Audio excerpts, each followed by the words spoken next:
the next guest. Sweden is actually the only market they should be in. We have the most beautiful people in the world. So you'll meet me at the bar crawl. I'm not on Tinder, busy. Anyway, but a fantastic conversation coming up. True rock star, deserves all your power and your greetings. He's being interviewed by a fantastic lady, Kathleen Chaykowski at Forbes. So with all the power and might in your true rock star greeting, get up on your feet and welcome Sean Rad of Tinder. Yeah. Thank you.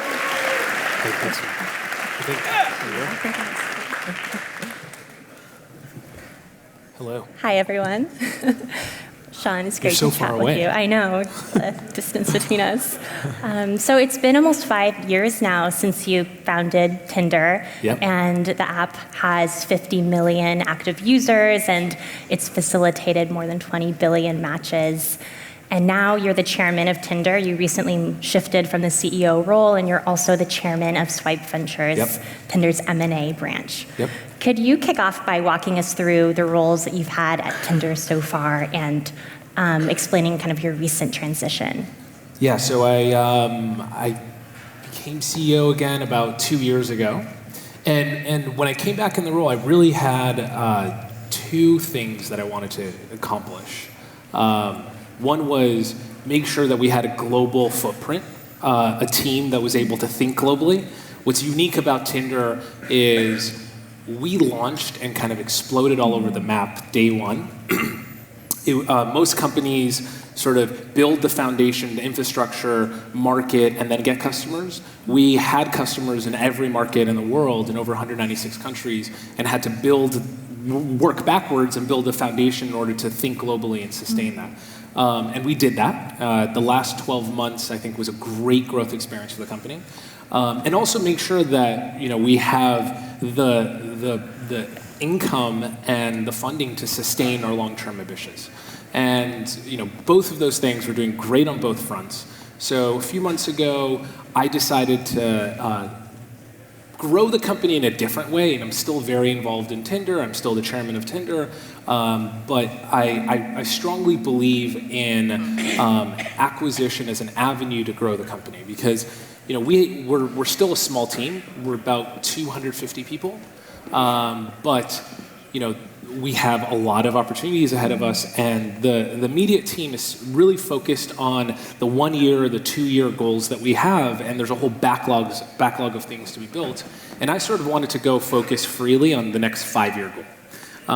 And the best way to empower us in 5 years and to build the infrastructure for that is, I believe, is partially through acquisition. We also have a significant amount of capital to invest, which is fantastic. So sort of now wearing two hats, working on Tinder, but also working on Swipe Ventures. And could you lay out for us how you see Tinder's 5 year goal and vision, and then how you see the very long-term vision for Tinder? So I sort of, I think our goal in the next 5 years is, to get every single person on, or everyone who is single, on Tinder. And it's a massive market. It's bigger than people think. There's over 600 million single people on smartphones right now. And Tinder's the leader in the space, and in order to remain the leader, we need to continuously innovate. So I think in 5 years, I hope that we've utilized some of our scale. We are by far the largest, and some of our innovation and creativity to create the next great evolution in how people meet. I think AI is going to be an important enabler of that, not. A lot of people talk about AI as the product or the value proposition. AI is not a value proposition. It's an enabler. It can empower new value propositions. And I think a lot about how we can use AI to sort of transform dating in a 5 years' time. And what could that experience look like when you think about infusing AI into the app more deeply? Great question. I have a crazy sort of, maybe not so crazy. I think in 5 years, what right now we're all like inundated with options. You open your phone and you have so much noise coming at you that I think the challenge now is filtering through that noise. And relevance is sort of a need for user experiences these days. I think in 5 years' time, we're going to interact with our devices differently. Instead of scrolling, searching, swiping, I think these devices will be intelligent enough to just give you the answer. And we're going to yearn the answer because, or else we're going to be lost in information overload. I think, this might sound crazy, but in 5 years' time, Tinder might be so good that you sort of have a little Siri might be connected to Tinder, and you're like, hey Siri, what's happening tonight? And the Tinder voice might pop up and say, there's someone down the street that we think you're going to be attracted to, Sean, and she's also attracted to you, and you guys have a lot of things in common, and guess what? She's free tomorrow night, and there's this, we know you both like this indie band, and it's playing, would you like us to buy you tickets? And you have a match. So sort of Tinder would do all the work for you. It's a little scary to think that will happen, but I think it's inevitable. I'm curious to your thoughts on augmented reality and virtual reality. Do you think those, tools will be part of Tinder in the future? I think we're early enough that, we're sort of on the cusp of a platform shift, but there is no mainstream acceptable or mainstream socially acceptable device out there that utilizes augmented reality. I think when that happens, again, I think it's inevitable. Given that you're going to have these new signals that didn't exist before, I think you're going to have a tremendous change in user behavior and user experiences, and that will definitely impact dating. I started Tinder because I sort of had this vision that you're in the room and there's someone you want to talk to, but you don't have the courage to walk up to them and say hello. So it becomes this missed opportunity, and Tinder lets you anonymously, send them a wink, and if they also like you, then you can start a conversation. You can imagine how with augmented reality and with Tinder, how that experience can actually happen in the room in real time. So I think the impact is profound as these devices get closer to your senses and to your eyes and to your experience. I'm curious too how you think people should approach balancing using technology as a tool to facilitate relationships and using them as a communication tool. How do you strike a healthy balance? It's hard. What's great about Tinder is that it's one of the few apps that actually get you off your phone. So the reward for using Tinder is a meaningful relationship in the real world. And if that happens, I think that enriches your life and makes your life better. But I think, more generally speaking, we're constantly distracted, and that is a problem in society. Like you think about, when you have issues in life, it used to be that we would actually sit with those issues, we'd talk to our friends, we would grow, we would learn from them. Now it's so easy to ignore them because the phone is constantly buzzing and taking our attention somewhere, and sometimes our attention away from our problems. And I think that presents a big social challenge. So I think, we have some interesting times ahead. And AI and the better technology gets could theoretically solve that by becoming smarter of when to interrupt us and when to give us valuable information. And you've spoken a little bit about wanting to tee up Tinder's international expansion and then also its financial model before you shifted into your M&A role now. Yep. Could you talk a little bit about the milestones that Tinder has reached on those fronts? And we just announced in our last earnings call that Tinder did in 2016 $175 million in revenue. We're doing well this year. Tinder is a very healthy company, and we launched Tinder Plus, which is going incredibly well. It's great because we've been able to make money in a way that not only gives value, is a value add to the people who are purchasing Tinder Plus, but it's a value add to the ecosystem as well. So our philosophy with any revenue product that we create is that it has to be accretive to the person purchasing, but also to the overall ecosystem. And you look at something like Super Like, which is, we give one free Super Like a day. We give it away for free every day, and then you can buy more. But a Super Like is enriching the ecosystem. It's not, Tinder's still a place where everyone has control of who they talk to, and that was sort of like the one big transformation it made to the space. And that's still there, but a Super Like just gives you an added signal to help you make a decision. So there's all these opportunities that we've been able to find to make money while making Tinder better, which is pretty cool, because a lot of other revenue models are dilutive to the user experience, and we stay away from those. And one thing I thought was really interesting is seeing certain countries where Tinder is seeing a lot of growth, like India, for example. Could you chat a little bit about where you're seeing exciting growth happen and what's fueling it? So it's so cool because Tinder is so simple that I think it's universal around the globe. We've found that it doesn't matter where you are, you sort of get it, and it solves an innate problem.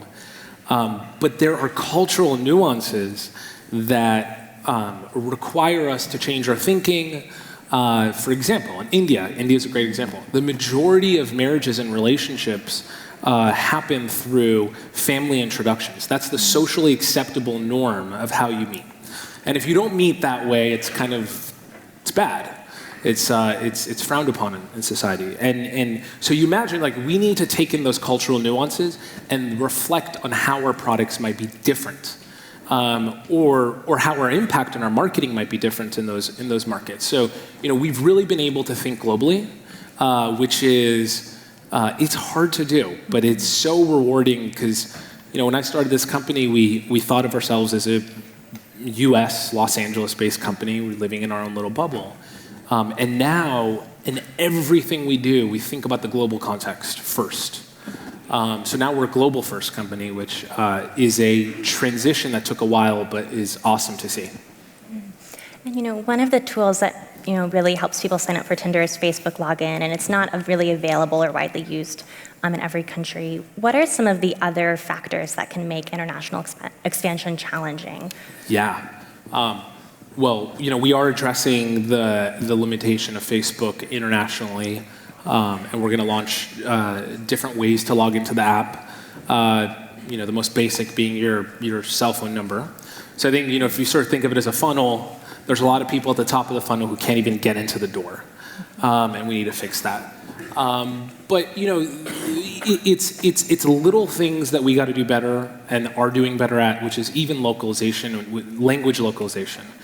It's something that you think very simple services can solve, but when you really want to convey a marketing message, conveying it with accuracy, using language that is sort of socially relevant, makes a difference. And people can feel. I always say to my team that we've succeeded by building a global company when it doesn't matter what country you're in, you feel like Tinder was founded in that country. If you think like Tinder's headquartered in your country, then we've done a good job. But then there's broader feature sets and innovations that I think are relevant in certain markets that aren't in others. For example, in Korea, group dating is a very big thing. It's socially acceptable. And you might imagine how a group dating product might succeed there, whereas it wouldn't succeed in other markets. Or India has its nuances. So every market sort of has its cultural nuances that we can react to and optimize for.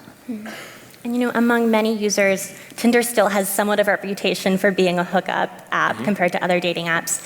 And I know that you've referenced studies that have shown that actually more than 80% of users or so actually go into Tinder looking for more than that. How have you managed that kind of reputation moving forward? Has it affected how you've approached expansion internationally? Yeah, we look at ourselves as an introductions company. Our mission is to make it extremely easy and fun to meet someone new. And we don't judge what happens after the introduction. I mean, we've created, as you said, 20 billion introductions, and many of those have resulted in marriages. Many of those have resulted in friendships, in dates, in hookups. But it's no different than meeting someone in a restaurant or through a friend. You might end up depending on where you are in your life and what you want, you might end up hooking up or you might end up getting married. So, we don't think about it in context of what happens after someone meets, because that's their business. We think of it as in context to, can we reduce the work you have to do to meet someone new, and then can we reduce the work that you have to do to get to know that person? And if we can do that, then I think people themselves can figure out the rest. It's funny, because if you think about over centuries, how we meet has really evolved, and every time it evolves, it's very controversial. Like, you go back to 18th century France, and if you liked someone, you would give them a card that was essentially your resume. It was almost like an early form of Tinder. And if they liked you, they would give a card back. And then that evolved to it being socially acceptable for family to make introductions. Then when formal education became bigender, then it was you would meet your boyfriend or girlfriend or husband or wife through school, and it evolves. Then it became clubs and bars and Tinder and online dating, and I hope the next evolution will be led by us.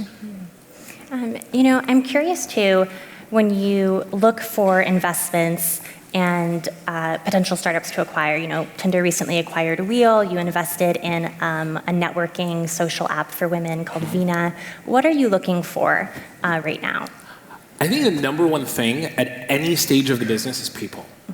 A lot of people say that as you scale, people become less relevant. I disagree. I think at every stage of the business, the leadership is critical, and amongst one of the most critical things that I look for is empathy for your users. Empathy, period. If you are making it your business to seek the quantitative and qualitative data and constantly questioning everything you're doing, then that's a team I like to work with. The second thing is thinking through the market. Is it a market, are you playing in a market that is ripe for disruption? And the third thing is, do you have a product or that is a monopoly in its space within that market? Like, are you doing something that no one else can come close to? And do you have some sort of competitive advantage or barrier to being the best at that thing? So those are sort of the elements that I look for, and at any stage of a business, I think that's always relevant. Since 2012, Tinder has grown from a handful of people to now 200 or so employees, and you have an office headquartered in LA, also have a Palo Alto office now.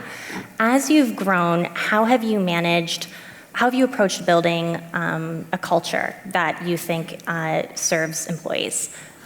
Yeah, it's so hard as you scale, because everything's easier when it's like 5 people around a table. Decisions are quick. I mean, you literally can get 100% of the company bought in every decision when it's 5 people around a table. As you scale, I think the important thing is to continuously communicate your values. That's what I focus on. I focus on values more than process, because when you focus on values, people can essentially figure out the rest on their own. But also, I think the most important thing is fostering an environment where everyone feels heard. And that means investing in a culture where you're constantly promoting people to speak up. You're using tools that allow you to capture feedback at scale. So to me, I've always been a big believer that ideas come from everywhere, and great leaders are listeners. They're great listeners. So we focused a lot on, and it's harder to do when you have 2 offices and employees all over the world, on making sure that everyone's feedback can come to the surface and be heard through the relevant person who's making a decision. And today I think something that's on the minds of a lot of people in Silicon Valley is Uber's investigation into sexual harassment and discrimination claims. Yep. What are your thoughts on how the company is responding to the claims, and what do you think about harassment and discrimination as issues more broadly in tech?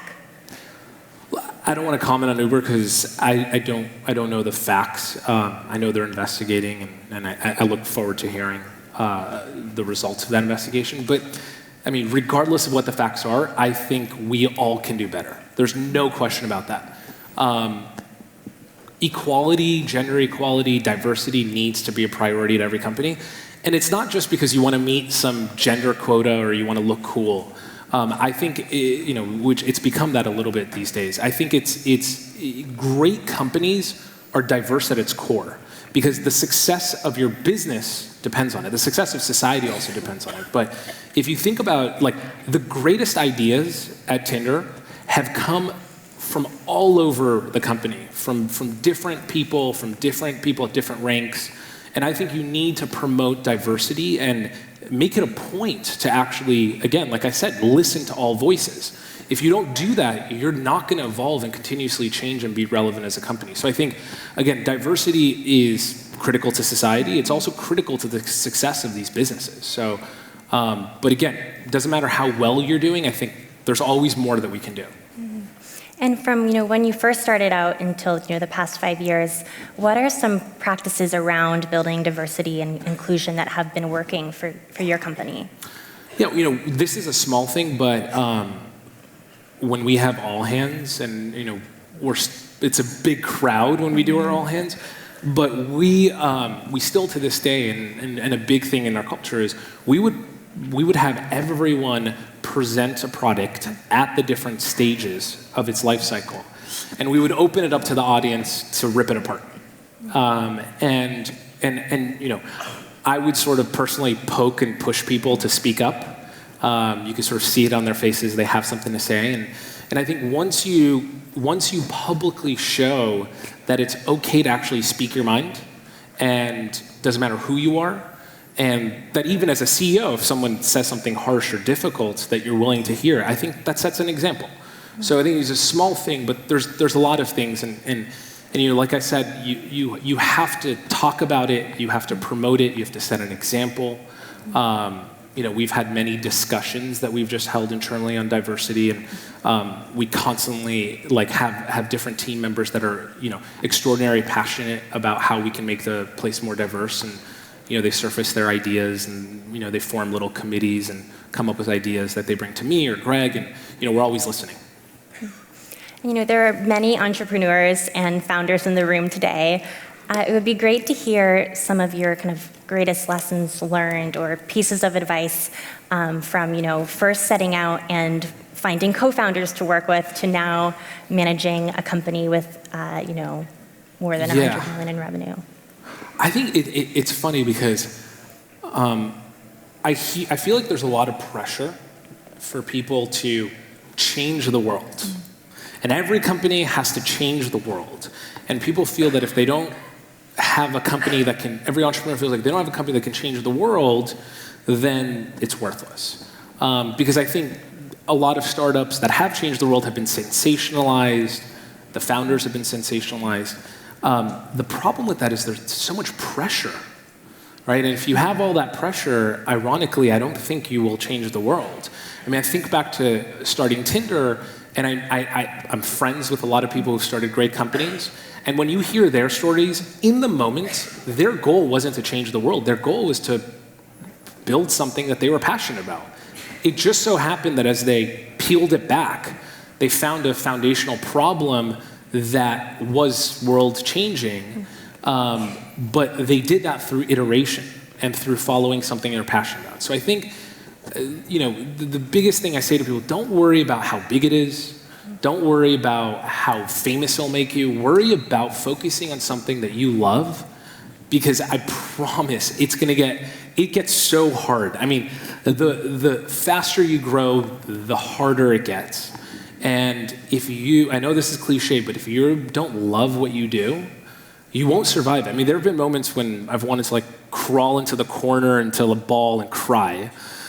Things get so hard, but I've fought through because I had a great team, and we were all bounded by great vision, and we were passionate about what we were doing. So you fight through those moments. But if you don't have that at the core of what you're doing, you won't think about it in the shower. You won't think about it every day, and you won't fight through, and you won't have that great idea, and you won't realize the learnings that are in front of you because you're not looking for them.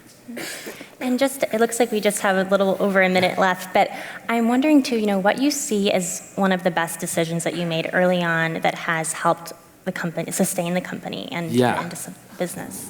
Great question. I think, honestly, it is, we looked for creativity in like the most contrarian and weird places. Like we weren't really focused on following the pack. We were focused on following our users. So we really, day one, and we still do, we had a discipline of listening. Sure, we had great vision for Tinder, great ideas of where it goes, but like when you actually seek that feedback and listen to users and interpret what they're saying, it takes you into places you never expected. And I think it's very inherent in how we grew. I mean, we didn't grow through a viral hack. We grew through like a human hack, which is we actually delivered value and we got out there and pound the pavements and pound the streets in every market around the globe, and went to the right groups and seeded the idea of Tinder. So I think promoting that type of thinking, which is sometimes expensive and doesn't, it's not popular because it doesn't scale. It doesn't scale to have a team spread across the world pounding the pavement. By allowing those ideas and those experiments to surface, I think it made us who we are. Great.